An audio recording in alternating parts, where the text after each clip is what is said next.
Welcome back to the Mad Genius Thesis. Today we're going to crack open Arthur Koestler's The Act of Creation from 1964. Okay. And we are going to be tackling this really intriguing question Yeah. that I think a lot of people have pondered for a long time. Mm-hmm. Is there a link between creative genius and what we often call mental illness? It's a fascinating question and one that Koestler tackles head on right from the start. Yeah. So to kick things off, he starts with this really captivating story about a chimpanzee named Nueva. Okay. And she's in a cage, Yeah. and there's this banana outside that she can't quite reach. Mm-hmm. And then, all of a sudden, boom, a flash of insight. Uh-huh. And she grabs a stick and uses it to snag the banana. Wow. Koestler calls this a moment of truth. And it wasn't just trial and error, like randomly trying things out. Right. It was like this whole new connection clicking into place. Yeah, like a sudden leap of understanding. Exactly. So how does this, like, chimp and her banana Right. relate to, say, Einstein figuring out relativity? That's where Koestler's concept of bisociation comes in. It's actually one of the key ideas in the whole book. Okay. He argues that every creative act, at its core, involves the sudden fusion of two previously unrelated ideas or thought patterns. So it's like taking two totally different puzzle pieces, right? Yeah. And suddenly realizing, like, whoa, they actually fit together to make this whole new picture. Exactly. And Koestler uses all sorts of examples to illustrate this, even humor. Okay. He talks about these, sick jokes, the kind that make you laugh even though you probably shouldn't. With dark humor. Yeah, exactly. He uses one about John Wilkes, a politician with an ill-fitting coat. His supporters, trying to be nice, tell him, my dear Wilkes, your coat has been growing. Oh, wow. And Wilkes, quick as a whip, shoots back, impossible, my dear fellow. It has been on the same old block for 7 years. Oh, I see. So the joke works because it makes you think about the word growing in, like, two totally different ways. Exactly. Like, literally and metaphorically. Yes, it's that clash of context that makes it funny, that sudden shift in perspective. Okay, I'm starting to get it. And the same bisociative pattern, as Koestler calls it, pops up again and again, not just in jokes, but also in scientific discoveries, artistic innovations, all sorts of creative acts. So it's not just about being, like, super smart or talented. It's about being able to make these unexpected connections. Precisely. That's actually kind of encouraging, you know? It is. It suggests that creativity might be more accessible than we often think. Right. And to illustrate this further, Koestler examines some famous eureka moments in science. Okay, like what? Like Archimedes figuring out buoyancy while in the bath, you know that one, right? Oh, yeah. Or Gutenberg inventing the printing press by combining the idea of a wine press with movable type. Wait, wine presses and printing presses? Yeah, seems like a wild connection, right? Totally. But that's exactly the point. These creative leaps often come from seeing connections where no one else has before. This is making me rethink how I approach problem solving, you know? Yeah. Maybe I need to spend less time, staring at the problem and more time wandering around like a vineyard. Koestler would probably agree with that. Yeah. He argues that our conscious, logical minds can sometimes be a trap, keeping us stuck in habitual ways of thinking. We get so focused on the problem itself, we miss the connections that are right in front of us. So how do we break free from those ruts? How do we, unlock that creative potential? Well, this is where things get really interesting. Koestler delves into the role of the unconscious mind, suggesting that creative breakthroughs often happen when we think aside, in states of dreaming, reverie, even distraction. So is he saying that, spacing out can actually make you more creative? It's not quite that simple, Yeah. but he does offer some compelling examples to support this idea. Okay. Like Henri Poincaré, the mathematician, who struggled with a problem for weeks, only to have the solution hit him out of the blue as he was stepping onto a bus. Like, totally random. It's like those times when you're, in the shower or taking a walk and suddenly the answer just pops into your head. Exactly. Those are the moments when our conscious minds are relaxed and our unconscious can bubble up to the surface. So it's not about forcing those aha moments. Mm. It's about creating the conditions for them to occur. Precisely. You can't just will yourself to have a great idea, but you can cultivate a mindset that's open and receptive to them. That makes sense. You can't force inspiration, but you can, set the stage for it. Exactly. And Koestler suggests that sometimes the best thing you can do is step away from the problem, let your mind wander, and trust that your unconscious is working on it in the background. It makes you wonder if there's this whole, hidden world of creativity just bubbling beneath the surface waiting to be tapped into. That's a great way to put it. This is blowing my mind. And it gets even wilder. Koestler introduces these two fascinating metaphors to represent different aspects of creative thinking: the jester and the sage. Okay, I'm intrigued. Tell me more about these characters. Who are the jester and the sage? Well, the jester, imagine him like the court jester, right? Right. Playful, rebellious, always poking fun at the established order. Okay, I can see that. That's the part of our minds that's willing to break the rules, to see things from unexpected angles, to make those bisociative leaps we've been talking about. Sounds a lot like that chimp we were talking about earlier, just playing around with that stick until she figured out how to use it. Exactly. But then there's the sage. Yeah. The wise, discerning part of ourselves, the one who comes in to shape and refine those raw insights sparked by the jester. So it was like a team effort. The jester makes the mess and the sage cleans it up. More like the jester finds the hidden gems and the sage polishes them into something brilliant. Okay, I like that better. Yeah, it's this dynamic interplay between these two forces that drives the creative process. But it also makes me wonder Yeah. if this jester is so crucial for creativity, could certain mental states, the ones we often try to suppress or label as abnormal, actually be conducive to accessing that playful, disruptive energy? That's a really fascinating question, and one that Koestler definitely nudges us towards.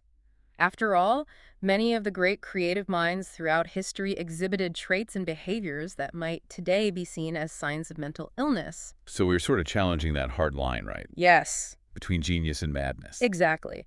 It's not about romanticizing mental illness, but acknowledging that there might be a more complex relationship at play. It makes you think, doesn't it? It does, and that's the power of Koestler's work. It challenges us to rethink our assumptions about both mental health and creative potential. And it raises a whole host of ethical and philosophical questions that we'll continue to explore. This is definitely getting me thinking. And if the act of creation is this insightful just in the first few chapters, Right. I can't wait to see what other mind-bending ideas Koestler has in store for us. There's a lot more to unpack. Koestler really takes us on a journey through the creative process, from humor to science to art. I am so ready for the rest of this deep dive. Me too. Let's jump back in. So before we took a little pause there, Yeah. we were talking about how Koestler really believes that harnessing the power of our unconscious mind Right. can really be the key to unlocking these creative breakthroughs. Exactly. And he calls this thinking aside. It's like stepping back from our usual ways of thinking and allowing those unexpected connections to emerge. And he uses that great metaphor of the jester and the sage to describe this process, right? Yes. Those two characters really capture the dynamic interplay between our playful, intuitive side and our more rational, analytical side. Totally. So Koestler argues that these moments of creative insight, these bisociative leaps, they're not just limited to artistic inspiration or those flashes of scientific brilliance. Right. He thinks they're kind of at work everywhere, in all sorts of unexpected places. Exactly. They're shaping our understanding of the world in all these subtle but profound ways. Okay, I'm really curious. Give me an example. Where else does this bisociation thing show up? Well, Koestler dedicates a whole chapter to the invention of the printing press. Yeah. And you might think, okay, that's a purely technological innovation, right? Yeah. But he actually shows how it was a perfect example of bisociation in action. Printing presses and bisociation. Yeah. I'm intrigued, but I'm not sure I see the connection. Okay, so think about it. Gutenberg, the inventor, was facing this huge challenge, right? How to mass produce written texts efficiently. Back then, everything was handwritten or painstakingly carved into wood blocks.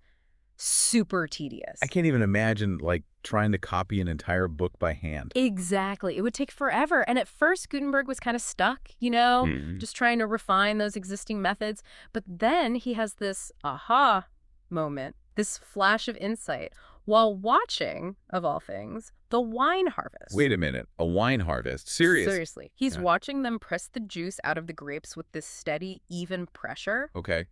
And suddenly it clicks. Click. He realizes that same principle could be used to transfer ink from raised letters onto paper. Whoa. So he connected winemaking with bookmaking. Exactly. It's like this crazy out-of-the-box connection. Totally. It's who would have thought?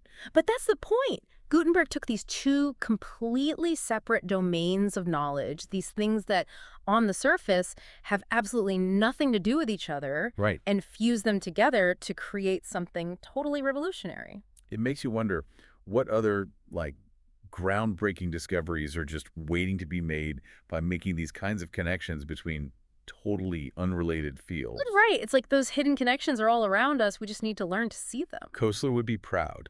So it's not just about wine, right? No, it's about this underlying principle of bisociation. And Koestler offers a bunch of other fascinating examples to back up this theory. Like what?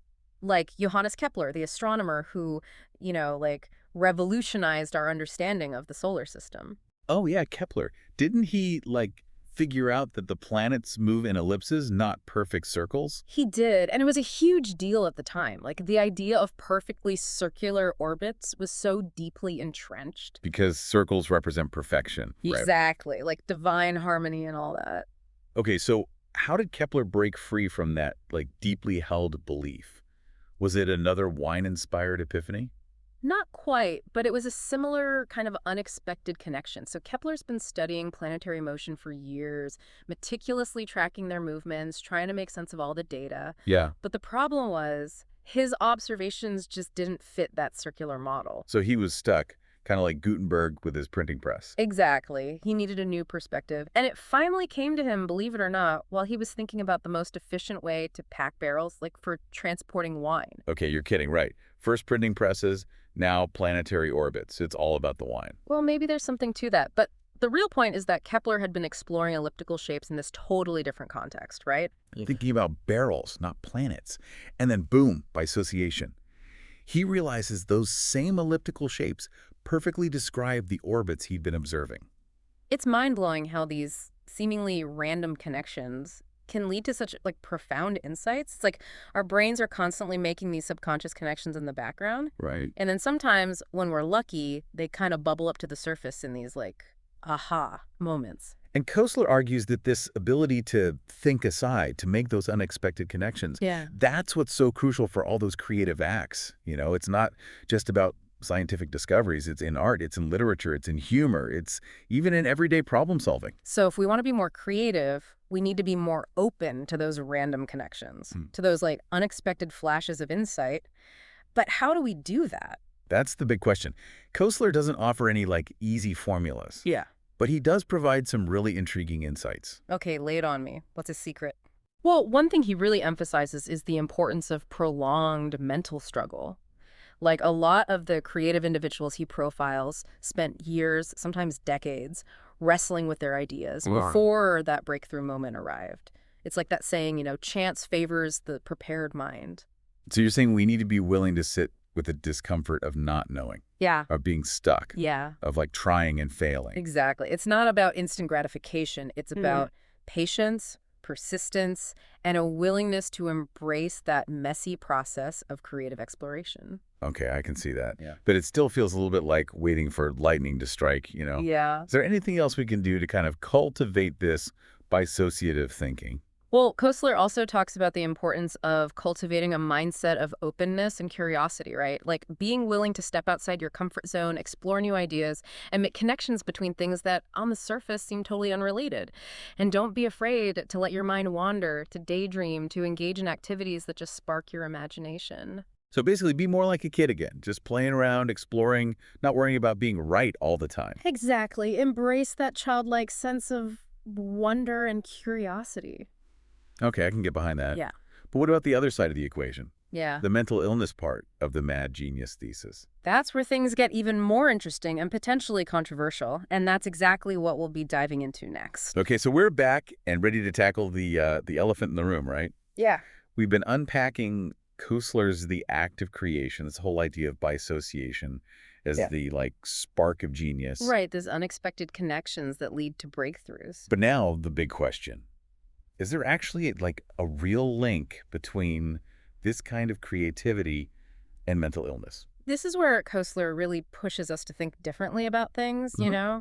He doesn't shy away from the fact that a lot of brilliant minds throughout history also struggled with what we might call mental illness today. It's like that saying, right? There's a fine line between genius and madness. Exactly. But Koestler's asking, is it really just a saying, or is there actually something more to it? Right. So how does he approach this question?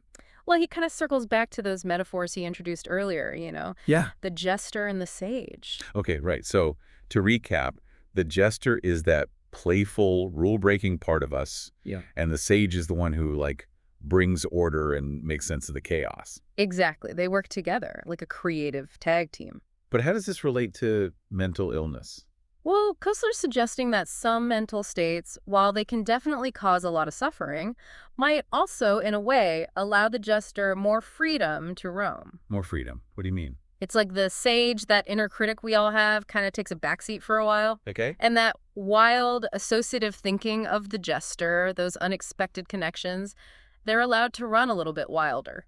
So conditions that might, like, disrupt those typical thought patterns, those normal ways of thinking, Yeah. could actually, in some cases, open up new pathways for creative thinking. Exactly. And he points to examples of, artists like Van Gogh or writers like Virginia Woolf. Oh, right. They both experienced, like, really profound mental health challenges, but also produced work that was incredibly powerful, original, groundbreaking. Exactly. And I think it's important to emphasize here, Koestler's not romanticizing mental illness at all. No, of course not. It's not about saying that mental illness causes genius. It's way more nuanced than that. Right. But he is encouraging us to question that hard line we often draw between what's considered normal and abnormal, especially when it comes to mental states and creative potential. It makes you wonder if, in our attempts to, like, categorize and treat mental illness, we might be, I don't know, maybe inadvertently suppressing some forms of creative expression. That's a really profound question, and I think it speaks to the heart of what Koestler is trying to do with this book. Yeah. He's not trying to give us easy answers, He's really prompting us to think more deeply, more critically about these complex relationships between our minds, our creativity, our understanding of mental health. So after this deep dive into the act of creation, what are we left with? What should our listeners take away from Koestler's work? I think the biggest takeaway is this invitation to embrace curiosity. It's a curiosity. Yeah, to be open to the unexpected, Yeah. to recognize that creative potential exists in all of us in different ways. Koestler reminds us that genius isn't just about being, super smart. It's about being able to see the world differently, to connect the dots that other people miss. And those connections, they can come from the most surprising places. That's such a hopeful message. It's not about, having some magical gift. It's about cultivating this mindset, this approach to the world. Exactly. And he's also reminding us that it's a process. Creativity isn't always neat and tidy. It can be messy. It can be playful. Sometimes it can even be uncomfortable. Yeah, it's not always pretty. That's part of the beauty of it, right? Absolutely. And I think that's a great place to wrap up our exploration of Koestler's The Act of Creation. This has been such a mind-bending journey, and I hope it's, sparked some creative curiosity in our listeners. If you're intrigued by these ideas, definitely pick up a copy of the book and continue exploring for yourself. It's well worth the read. And on that note, we'll say goodbye for now. Until next time, keep those creative sparks flying.